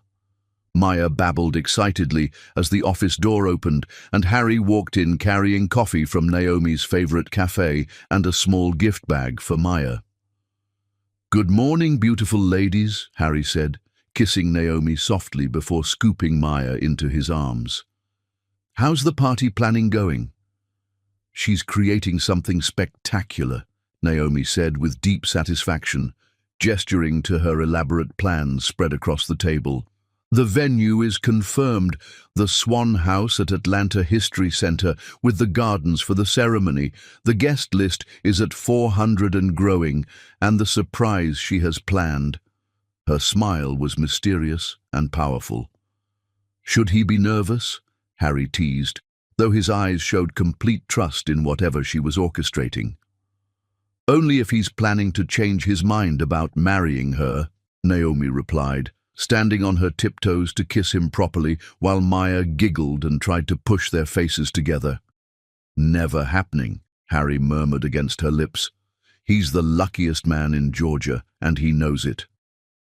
What neither of them knew was that 15 minutes away in his downtown penthouse, Moose was finalizing his own plans, not for celebration, but for what he'd convinced himself was necessary intervention. The complete background report on Harry Harris, his private investigator, slid a thick folder across Moose's glass dining table. "Financial records, business dealings, personal relationships, everything you requested." Moose opened the folder with desperate hope, searching for anything. Affairs, financial irregularities, legal problems, anything he could use to prove to Naomi that her perfect new fiancé wasn't what he seemed. But page after page revealed the same infuriating truth. Harry Harris was exactly what he appeared to be. His business practices were ethical and innovative. His previous relationships had ended amicably with no drama or betrayal. His financial records showed generous charitable giving and responsible management. Even his employees had nothing but praise for his leadership and character. "There has to be something," Moose muttered, flipping through pages of glowing references and clean background checks. "Nobody's this perfect." "If there are any skeletons, he's hidden them well," the investigator shrugged. Sorry, Mr. Cochrane. The guy's exactly what he appears to be, successful, ethical, and genuinely decent. The investigator left, but Moose continued staring at the evidence of Harry's character, his rage building with each positive reference. How dare this man be everything Moose had failed to be? How dare he step into Moose's life and be better at loving Naomi than her own husband had been? Meanwhile, across town, Naomi was putting the finishing touches on what would be more than just an engagement party. It would be her public declaration that she'd not only survived betrayal, but had transformed it into triumph. "She's invited your parents," she told Harry that evening as they reviewed RSVPs while Maya played with her blocks nearby. "His parents flew in from Charleston yesterday." Harry nodded. "They're so excited to officially welcome you and Maya to the family. His mother's been shopping for grandmother gifts all week." "That's wonderful." But she meant his other parents. Harry looked confused for a moment, then understanding dawned. "You invited Theodore and Victoria Cochrane?" She did. Naomi's smile held layers of meaning. She wants them to see what they lost when they disowned their son. She wants them to see the granddaughter they rejected and the daughter-in-law who would have brought honor to their name. And now they get to watch another man's family claim the legacy they threw away. Harry's parents will be Maya's grandparents. Harry's name will be the one she grows up proud to carry. Harry studied her face, recognizing the strategic mind that had made her such a successful architect now being applied to something deeply personal. This is about more than celebrating their engagement, isn't it? It's about showing everyone, his family, their former friends, Moose himself, exactly what kind of life she's built after he tried to destroy her. Naomi's voice was calm, but filled with quiet power. It's about proving that she didn't just survive his betrayal. She used it to become magnificent. That Sunday afternoon, as Harry taught Maya to throw a ball in their backyard while Naomi worked on final party details, none of them noticed the figure watching from the street. Moose had taken to driving by the house regularly, torturing himself with glimpses of the domestic happiness he'd forfeited. Today's torture was watching Harry patiently retrieve the ball every time Maya's unsteady throws sent it rolling away, celebrating each attempt like she'd accomplished something amazing. When Maya finally managed to throw the ball directly to Harry, his proud, "Great job, princess," made her beam with accomplishment. "That should be me," Moose whispered, his hands clenching the steering wheel. "She's my daughter. This is my life he's stolen." But even as he thought it, Moose knew it wasn't true. Harry hadn't stolen anything. He'd simply been the man that Moose had never learned to be. Patient instead of demanding, present instead of distracted, honest instead of manipulative. That evening, Moose made a decision that would prove just how far he'd fallen from the man Naomi had once loved. If he couldn't find dirt on Harry, he'd create some chaos of his own. The engagement party would be the perfect opportunity. 400 guests, including everyone who mattered in Atlanta's social and business circles. He'd find a way to remind Naomi why she'd fallen in love with him in the first place, even if it meant ruining her perfect night to do it. "She thinks she's won," he muttered to himself as he watched Harry carry a sleepy Maya inside while Naomi gathered their picnic supplies. "She thinks she's built something I can't touch." But she's about to learn that some games don't end until he says they end. Meanwhile, inside the house, Naomi was giving Maya her bath while Harry cleaned up the kitchen, a domestic routine so natural and comfortable that it felt like they'd been a family for years instead of months.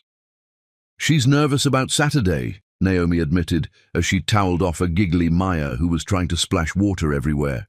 "Not about marrying you. She's never been more certain of anything, but about having so many people watching, so many expectations." "What kind of expectations?" Harry asked, appearing in the bathroom doorway with Maya's favorite pajamas. "That she'll fail somehow. That this happiness is too good to last. that someone will find a way to take it away from her. Naomi lifted Maya out of the tub and into Harry's waiting arms, marveling as always at how naturally he'd stepped into the father role.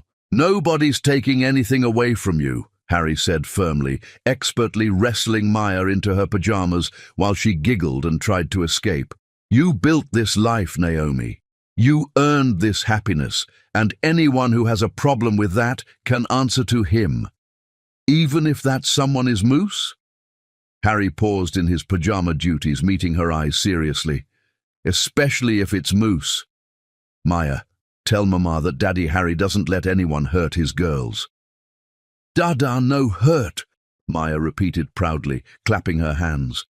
The casual way Harry referred to himself as Daddy Harry and Maya's immediate confident repetition of his protective promise made Naomi's heart swell with love and gratitude.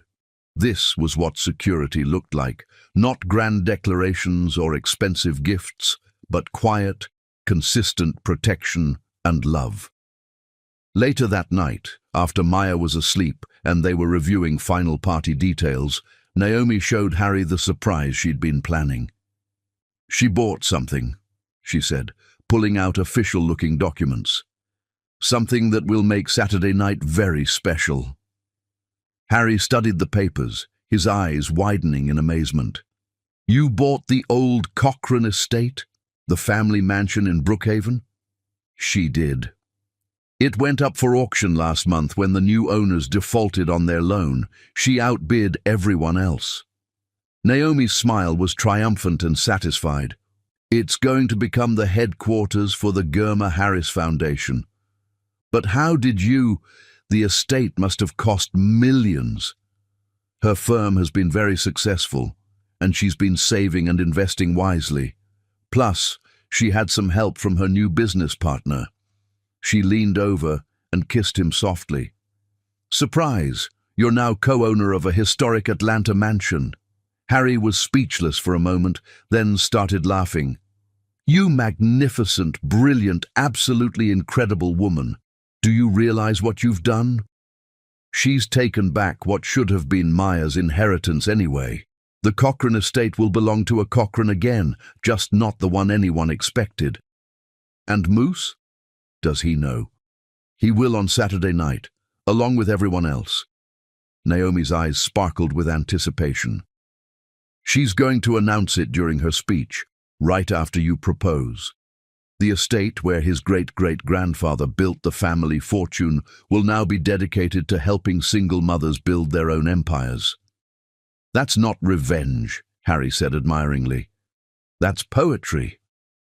"The best revenge isn't destruction," Naomi said, settling into his arms while they looked over the party plans. "It's transformation. It's becoming so magnificent that your betrayer realizes they didn't destroy you. They freed you to become who you were always meant to be." As they finalized the last details for Saturday night, neither of them suspected that Moose was across town, drunk and desperate, planning to crash their perfect evening with a last-ditch effort to reclaim what he'd lost. But Naomi had learned something important over the past 2 years. She was no longer the woman who could be destroyed by other people's choices. She was the woman who turned betrayal into strength, pain into purpose, and endings into magnificent new beginnings. Saturday night would prove that once and for all. What happens when Moose's final desperate gambit collides with Naomi's moment of ultimate triumph? The Queen's coronation is about to become the scene of his complete and final defeat. Chapter 10. The Queen's Coronation. The moment 34-year-old Harry Harris dropped to one knee in the Swan House Gardens before 400 witnesses, 31-year-old Naomi Germa realized that the greatest revenge isn't destroying your enemy. It's becoming so magnificent that their betrayal becomes the best thing that ever happened to you. The Swan House at Atlanta History Center had been transformed into something beyond fairy tale elegance. White roses and gold accents created a dreamlike atmosphere in the historic mansion, while the terraced gardens sparkled with thousands of twinkling lights as the sun set over Atlanta's skyline. Naomi stood at the top of the grand staircase in her stunning champagne-colored gown, greeting guests with the confidence of a woman who'd built her own empire from nothing. "You look absolutely radiant, dear," Victoria Cochrane whispered as she approached with tears in her eyes. Theodore stood beside her, both of them clearly emotional about being included in this celebration. "She's so sorry for how she treated you. So very sorry." "Thank you for coming," Naomi replied graciously, her smile genuine but no longer desperate for their approval. "It means a great deal to have you here to celebrate this new chapter." 2-year-old Maya, resplendent in a tiny gold dress that matched her mother's, was charming everyone she met. When she saw her paternal grandparents, she studied them with curious eyes before reaching for Naomi. "Mama," she said clearly, then pointed to Harry, who was approaching with a group of his business associates. "Dada, ha-ha." The pride and pain that crossed Victoria's face was unmistakable. Her biological granddaughter called another man Daddy, and it was entirely her son's fault. "She's beautiful," Victoria said wistfully. "She has your strength, Naomi. Your grace." "She gets her best qualities from her mother," Harry said warmly as he joined them, naturally taking Maya into his arms. "And her sense of humor from her daddy Harry." The easy way Harry claimed his place in Maya's life, while remaining respectful of the grandparents' presence, demonstrated the kind of confident leadership that had made him successful in business and in love. As the evening progressed, Naomi worked the room like the powerhouse she'd become. She introduced Harry to architects who could benefit from hotel design contracts. She showcased her latest projects to potential clients. She graciously accepted congratulations while subtly demonstrating that her professional success had nothing to do with any man's support. But the real masterpiece came when Harry took the microphone at sunset, with the Atlanta skyline providing a breathtaking backdrop.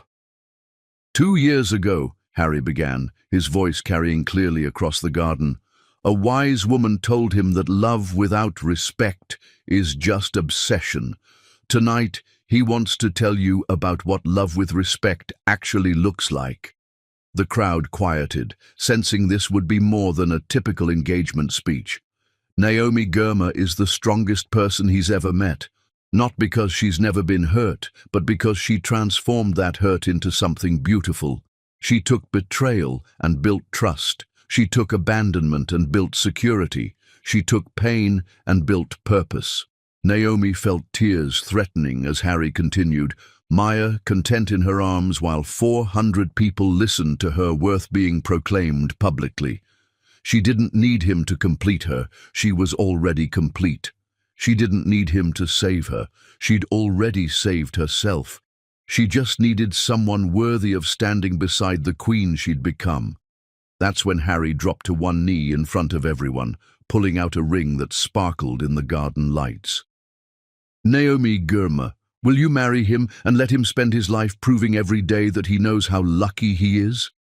"Yes," Naomi whispered, then louder, "Yes."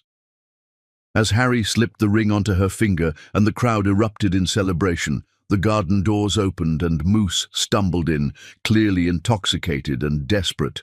"This is wrong!" he shouted over the applause, weaving through the shocked guests toward the stage.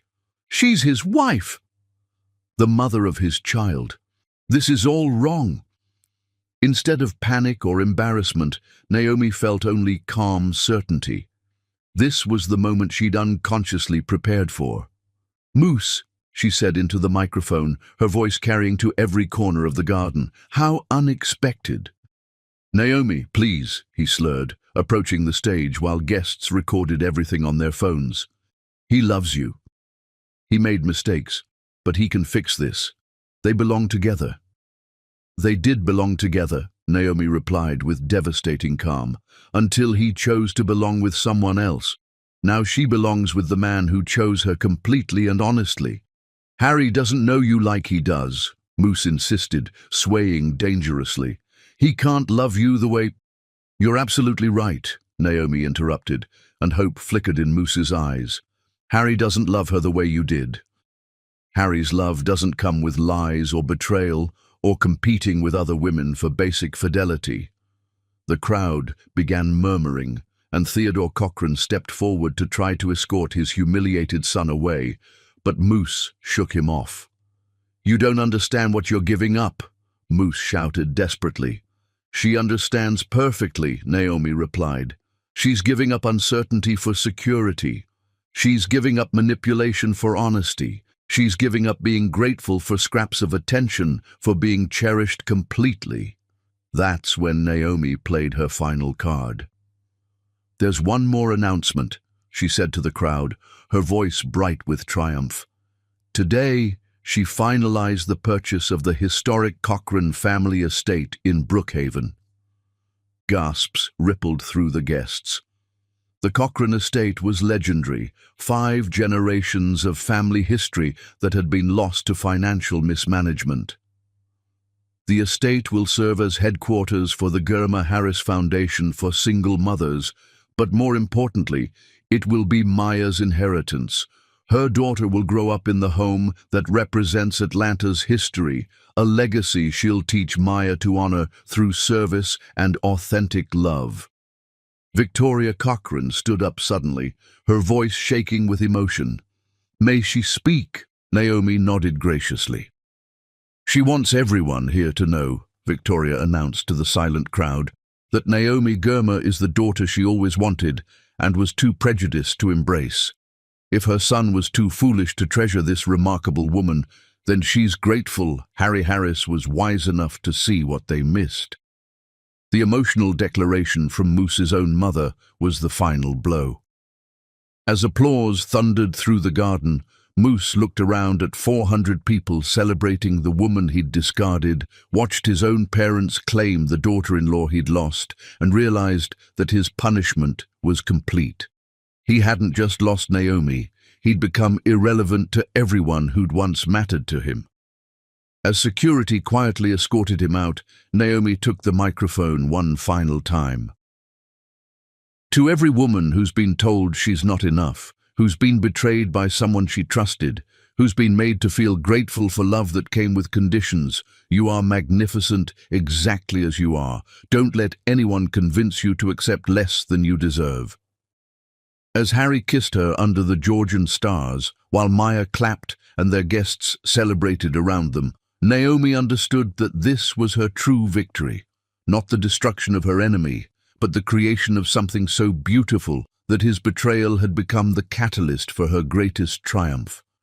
Because sometimes the best revenge is living so magnificently that your betrayer realizes they didn't destroy you, they set you free to become the queen you were always meant to be.